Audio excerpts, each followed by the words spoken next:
Lion, the Witch, and the Wardrobe by C.S. Lewis. Chapter 9, In the Witch's House. And now, of course, you want to know what happened to Edmund. He had eaten his share of the dinner, but he hadn't really enjoyed it because he was thinking all the time about Turkish delight. And there's nothing that spoils the taste of good, ordinary food half so much as the memory of bad magic food.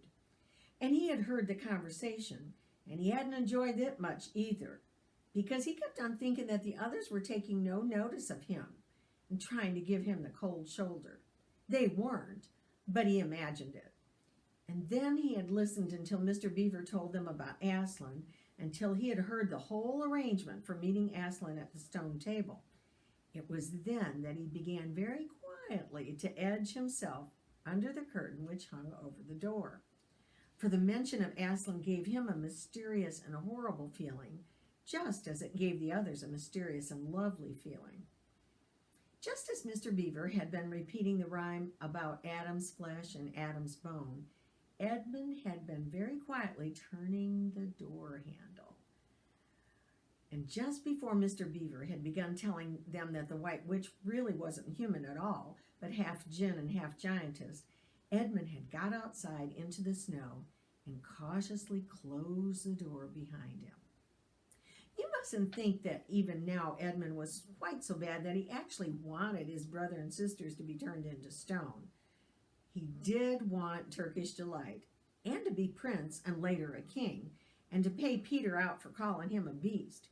As for what the witch would do with the others, he didn't want her to be particularly nice to them, certainly not to put them on the same level as himself, but he managed to believe, or pretended he believed, that she wouldn't do anything very bad to them because, he said to himself, all these people who say nasty things about her are her enemies, and probably half of it isn't true.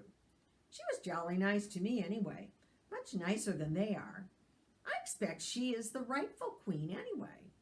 Well, at least she's better than that awful Aslan. At least that was the excuse he made in his own mind for what he was doing. It wasn't a very good excuse, however, for deep down inside, he really knew that the White Witch was bad and cruel. The first thing he realized when he got outside and found the snow falling all around him was that he had left his coat behind in the beaver's house. And, of course, there was no chance of going back to get it now. The next thing he realized was that the daylight was almost gone, for it had been nearly 3 o'clock when they sat down to dinner, and the winter days were short. He hadn't reckoned on this, but he had to make the best of it. So he turned up his collar and shuffled across the top of the dam. Luckily, it wasn't so slippery since the snow had fallen, to the far side of the river.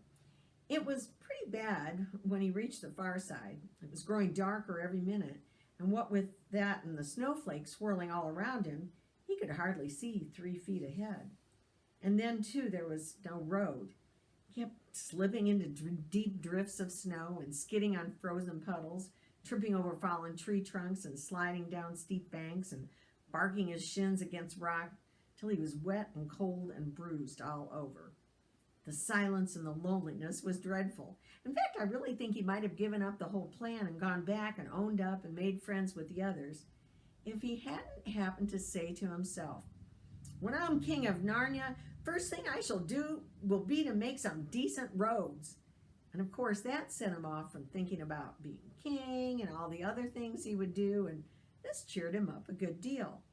He had just settled in his mind what sort of palace he would have and how many cars and all his private cinema and where the principal railways would run and what laws he would make against beavers and dams, and was putting the finishing touch to some schemes for keeping Peter in his place when the weather changed. First the snow stopped, and then a wind sprang up and it became freezing cold. Finally the clouds rolled away and the moon came out. It was a full moon, and shining on all that snow, it made everything almost as bright as day, only the shadows were rather confusing. He would never have found his way if the moon hadn't come out by the time he had got to the other river. You remember he had seen, when he first arrived at the Beavers, a smaller river flowing into the great one lower down. He now reached this the great one lower down. He now reached this and turned to follow it up. But the little valley down which it had come was much steeper and rockier than the one he had just left, and much overgrown with bushes, so that he could not have managed it all in the dark. Even as it was, he got wet, for though he had to stoop to go under branches, and great loads of snow came sliding off on his back. And every time this happened, he thought more and more about how he hated Peter, just as if all of this had been Peter's fault. But at last he came to the part where it was more level and the valley opened out. And there, on the other side of the river, quite close to him, in the middle of a little plain between two hills, he saw what must be the White Witch's house. And the moon was shining brighter than ever. The house was really a small castle. It seemed to be all towers, little towers with pointed spires on them, sharp as needles. And they looked like huge dunce's cap or sorcerer's caps. And then they shone in the moonlight, and their long shadows looked strange on the snow. Edmund began to be afraid of the house. But it was too late to think of turning back now. He crossed the river on the ice and walked up to the house. There was nothing stirring, not the slightest sound anywhere. Even his own feet made no noise on the deeply newly fallen snow. He walked on and on, past corner after corner of the house, past turret after turret to find the door. He had to go right around to the far side before he found it. It was a huge arch, but the great iron gate stood wide open. Edmund crept up to the arch and looked inside the courtyard, and there he saw a sight that nearly made his heart stop beating. Just inside the gate, with the moonlight shining on it, stood an enormous lion, crouched as if it was ready to spring. And Edmund stood in the shadow of the arch, afraid to go on and afraid to go back, with his knees knocking together. He stood there so long that his teeth would have been chattering with cold, even if they had not been chattering with fear. How long this really lasted, I don't know, but to Edmund it seemed to last for hours. Then at last he began to wonder why the lion was standing so still, for it hadn't moved 1 inch since he set first eyes on it. Edmund now ventured a little nearer, still keeping in the shadow of the arch as much as he could. He now saw from the way the lion was standing that it couldn't have been looking at him at all. But suppose it turns its head, thought Edmund. In fact, it was staring at something else, namely a little dwarf who stood with his back to it about 4 feet away. "Ha!" thought Edmund. "When it springs at the dwarf, then will be my chance to escape." But the lion never moved, nor did the dwarf. And now at last Edmund remembered what the others had said about the White Witch turning people into stone. Perhaps this was only a stone lion. And as soon as she had thought of that, he noticed the lion's back and on top of its head were covered with snow. Of course! It must be a statue. No living animal would have let it self get covered with snow. Then, very slowly, with his heart beating as if it would burst, Edmund ventured to go up to the lion. Even now he hardly dared touch it, but at last he put out his hand very quickly and did. It was cold stone. He had been frightened of a mere statue.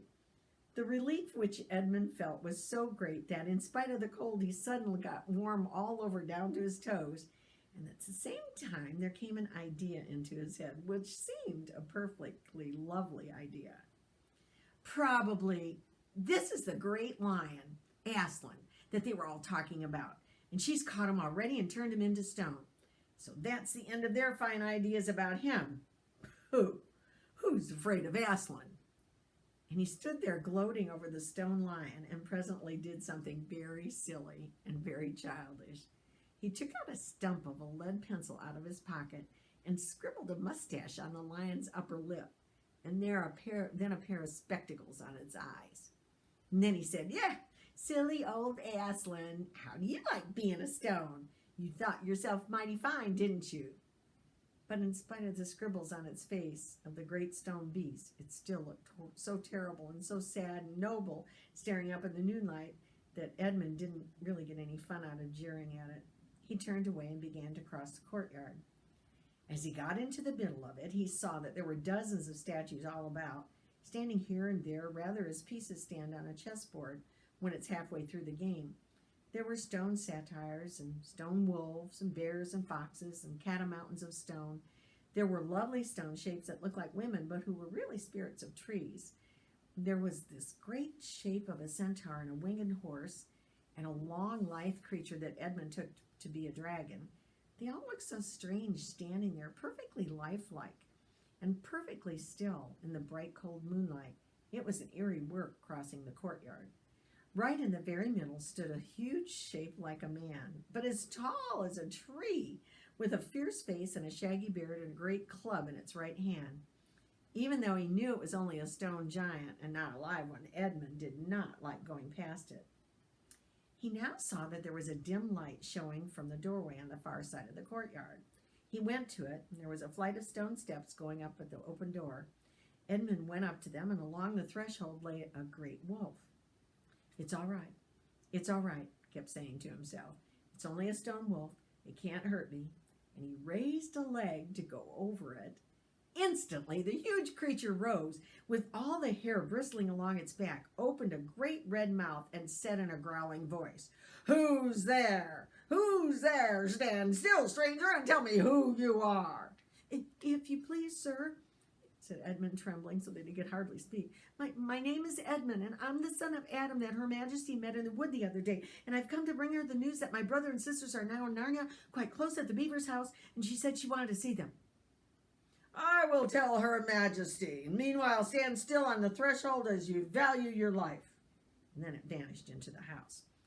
Edmund stood and waited, his fingers aching with cold and his heart pounding in his chest.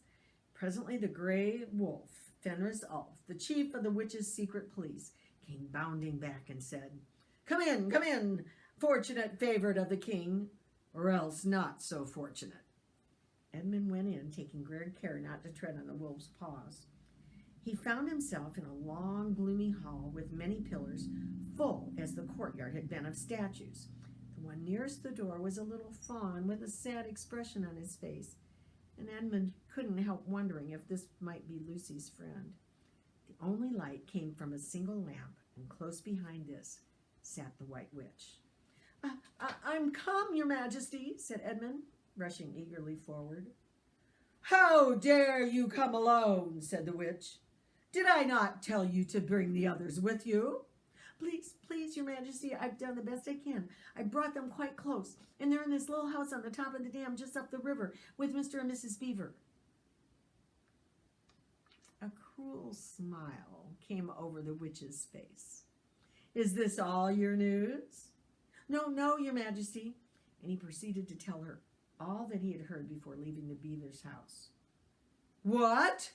Aslan? Is this as true? Is it true?